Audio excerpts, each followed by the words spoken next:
You know that feeling when you're thinking about putting yourself out there, maybe dating, that little hesitation. Oh yeah, the fear of rejection. It's a big one for a lot of folks. Exactly. And we got some material sent in by you listeners, actually, dealing with exactly that, how to understand attraction and maybe more importantly, how to kind of deal with that fear. That's right. We've been digging into Michael Pilinski's Three Keys to Seducing Any Woman.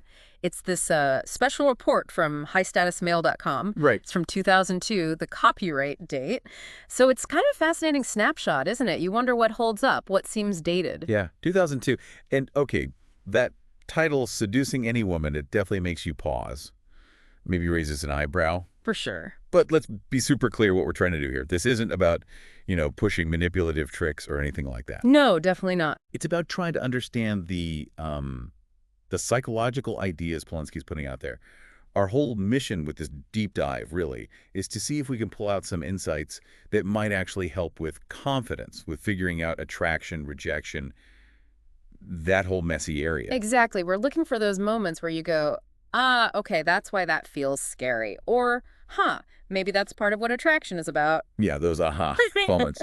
So our goal is just to understand his main arguments from this report. Overcoming fear, becoming more attractive, based only on what he wrote. Right. So let's jump into that first bit. Managing fear. Where does he start with that? Well, he kicks things off saying the fear isn't really about rejection, not directly anyway. He thinks it comes from something deeper, calls it toxic shame.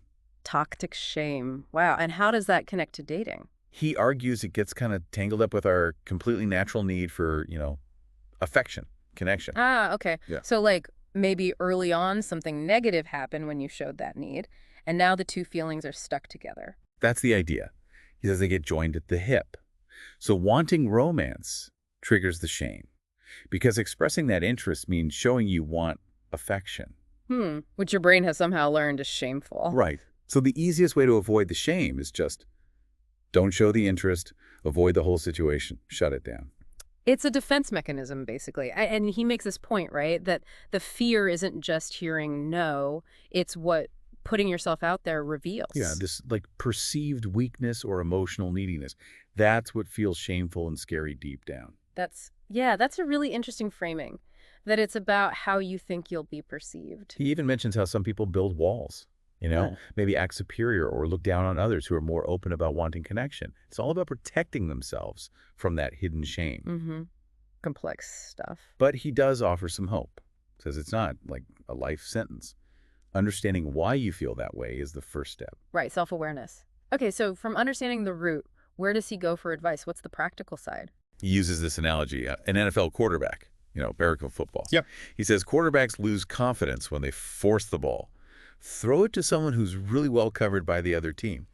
Risky pass. Okay, I can see where this is going. Don't force it in dating either. Exactly. Don't just charge in when someone's clearly not interested. Yeah. He says you need to read your coverages. Look for signs of interest first. Like a quarterback scanning the field before throwing. Makes sense. Yeah, he argues those really bold, uninvited approaches. Yeah. They don't show confidence. They show you're kind of clueless, maybe desperate, and they often backfire. Right. So what's the alternative then? Well, here's where he makes a really strong statement. He basically says, unless you're already rich or famous, Oh. don't even approach a woman unless you see some kind of signal first. A clear go signal. Wow, okay. That's pretty direct advice. So for, most guys, what's the takeaway? His view is that in this game of love, as he puts it, women often do the choosing, maybe subtly. Men need to, position themselves to be chosen. How? Through actions. Body language. Yeah, more indirect stuff. Subtle cues, Yeah. reading your signals, and then reacting, not just barging in. He warns against being too direct right away, says it can poison the well. Poison the well, meaning you make her uncomfortable, put her on the defensive. Exactly. So the goal is kind of keep it low-key initially. Casual, wait for her call, as he says, then react. Interesting. Okay, this seems to lead into another, maybe more controversial part of his report, his take on nice guys. Yeah, this bit definitely sparks discussion. He argues that being too respectful, too afraid of causing any upset, can actually make a guy seem, less masculine, sexless even. Oof. So for anyone who's ever heard, you're like a brother to me. This might hit home, yeah. He suggests women want a guy who brings excitement, passion, but also safety. But aren't those kind of contradictory sometimes? Excitement and safety? That's the paradox he points out. He says the typical nice guy provides the safety, maybe reliability, but doesn't ignite that spark, that passion. And that's why they end up in the friend zone, in his view, because they only bring the safety part. That's his argument. The solution, he says, isn't to be a jerk. It's to make your romantic intentions clear, but, with class. Flirt a bit, be suggestive. Would still make her feel safe.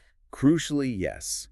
Never only safe, but definitely safe. It's a balance. So, project confidence, show romantic interest, but don't be aggressive or too cautious either. Right. His final word on it is pretty blunt. Something like, act like a man, not a feminized, nice guy, wimpy asshole. Strong words. Very strong. But the core idea seems to be about embodying both appealing confidence and clear romantic interest. Yeah, which kind of leads us right into his second key area, knowing exactly how to act around women. Okay, so it's not just about not being afraid, it's about what you actually do. Exactly. He says quality over quantity, just approaching tons of women, the numbers game, isn't the answer. He thinks it's often pointless and just hurts your self-esteem. So instead, you need to understand what actually makes men attractive. Right. And he stresses it's not mainly about looks or money, which is, probably good news for a lot of people. Definitely. So if not looks or money, then what? Behavior, attitude. He thinks women are way more tuned into how a guy carries himself than what he looks like physically. Okay. And how does he define that attractive behavior? This is where he introduces his big concept, perceived male status. Oh, okay. Status. What does he mean by that? Like social standing? Sort of. He talks about this invisible scale of male dominance. It includes things like power, strength, maybe wealth, prestige. It sounds a bit primal. Yeah, it echoes some evolutionary psychology ideas, maybe, about resourcefulness and protection. Though obviously we have to be careful applying those ideas too rigidly today. Right. He contrasts it with male attraction, which he says is more visual signs of youth, fertility in women. But for female attraction, he argues, it's about this perceived status, this potential. Interesting. Does he rank what's most important? He does. He puts this male dominant scale ranking first, then attractiveness and style. Third, personality being interesting, compatible. And surprisingly, character comes last. Character last. For initial attraction, you mean? Yeah, for that first impression. Yeah. He thinks a low rating on that dominant male scale really tanks your chances right off the bat. And this connects back to the nice guy versus jerk thing, I suppose, where maybe the jerk inadvertently signals higher status through confidence or indifference. That seems to be the implication, yeah. So he describes this process. When a woman first meets a man, there's like this quick subconscious scan happening. Okay, what's she looking for, according to him? Stage 1, does he show dominant male behavior? Whatever that means in the moment. Stage 2, does he seem safe? Yeah. Interesting. Right. If yes to both, then stage 3, maybe feelings of attraction start, lust, he says, and stage 4, potentially a kind of deference or submission, but that first filter is key. The dominant male behavior filter, and if you don't pass... He suggests men who lack it often try too hard in other ways, being loud, bragging, whatever, compensatory stuff. And that just signals low status. It happens fast, he says. So you need to nail that first impression almost without thinking. Okay, so how do you project this dominant male behavior in a good way? Does he give specifics? He does. He lists 7 attributes women love. These are the things that signal that higher status and make a good impression. All right, let's hear them. What's number 1? Stylish and appropriate dress. Basically, your clothes matter. They signal status, kind of like how we mentioned physical cues signal fertility in women. Okay, dress sharp. Makes sense. Number 2. A normal and a harmless personality. Avoid being super awkward, but also avoid being like overly slick or fake. Just seem normal, grounded. It's like a basic pass-fail test. Got it. Not weird, not dangerous. 3. A cool, relaxed flirt. Project calm control. Subtle flirting eye contact, a small smile, open posture, maybe a mischievous gleam, he says. Engaging, not pushy. A mischievous gleam, huh? Okay. Number 4. A guy who can listen as well as talk. Super important. Make her feel heard, focus on her interests, build that connection. Don't just monologue. Good advice generally, I'd say. 5. A man who speaks in a relaxed, mysterious voice. Your voice itself is a tool. How you sound matters, not just what you say. Calm, maybe a little intriguing. Voice tone. 6. A guy who seems to match her mood. Mirroring. If she's energetic, match that. If she's calm, match that. builds rapport subconsciously. Okay, mirroring. And the last one, number 7. A man who flatters with his focus. Basically, give her your undivided attention when you're talking. Put the phone away. Show you're genuinely interested in her. Builds trust. So these 7 things: dress, personality, flirting style, listening, voice, mood matching, focus, arc. These are his keys to creating that attractive, higher status impression. That's the idea. He thinks mastering these helps trigger attraction, more so than just looks. Which brings us to his third key area, perfecting your dominant male attitude. Attitude. Okay, so this sounds like it ties everything together. Yeah, he starts by talking about gamesmanship, the idea that willingly playing the expected masculine role in courtship is attractive. Expected role. That Yeah. sounds like it could make some guys uncomfortable, like you have to perform. He acknowledges that, says some men resist these roles, feel like it's fake, but he argues that rejecting the role is seen as low status. So the solution is to become a higher status so the role feels natural. That's his take. Boost your self-regard, become that high-status male internally, Right. and then playing the part won't feel like acting. Right. He also circles back to looks here, doesn't he? He does. Reiterates that women aren't usually rejecting guys just on looks unless it's really extreme. Mm. They're often curious, open to flirting based on charm, humor, personality. So most available women will give you a chance, basically. If you approach correctly, yeah. Yeah. The key, he says, is how you show interest. It needs to be skillful, indirect. Yeah. A whisper, not a crude shout, as he puts it. Lets her feel comfortable, protects her ego. Okay, so tact is crucial. How does he advise actually starting that interaction then, playing that masculine role? He says women often use nonverbal signals, first eye contact, a smile to kind of invite play. The man's job is then to break the verbal ice. But not with cheesy pickup lines. Definitely not. He hates those, sees them as dishonest, awkward. So what's the secret to starting the conversation then, if not lines? Find out what she's interested in. Maybe comment on the situation, ask a genuine question related to her, pick up on her topic, be curious, light, friendly. Focus on her first. Make her feel safe, not interrogated or like you're just boasting. Exactly. Make her ego feel safe, especially right at the start. Conversation builds the connection needed for anything more. So initially, it's all about her. And then, as she shows interest back. Then you can start revealing cool things about yourself, but gradually. Keep some mystery. Don't info dump. He also mentions that sometimes women might pull back a little at first, just from surprise. Yeah, he says, don't take that personally. It might just be startled reflex. A gentle persistence might be needed, but still respectful.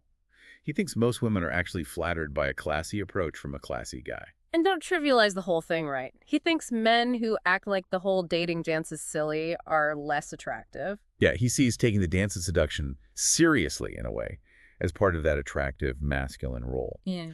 Okay, and then there's this final kind of unexpected point he makes about horniness. Horniness, how does that fit into attitude and attraction? It's interesting. He argues that if a guy has a chronically low level of sexual drive, maybe from lots of self-stimulation or just embracing being single too much, Okay. that it can actually reduce his motivation to pursue real relationships. Makes him awkward or complacent. Huh. So he's suggesting that feeling horny can actually be helpful. Yeah, he sees it as a powerful motivator, an emotion that can help you push past fear. He links it to natural male aggression, not violence, but like persistence, focused interest, drive. And he thinks women find that drive attractive. On some level, yeah. He even brings up animal kingdom examples, females preferring more assertive males. It's a bit provocative. Definitely.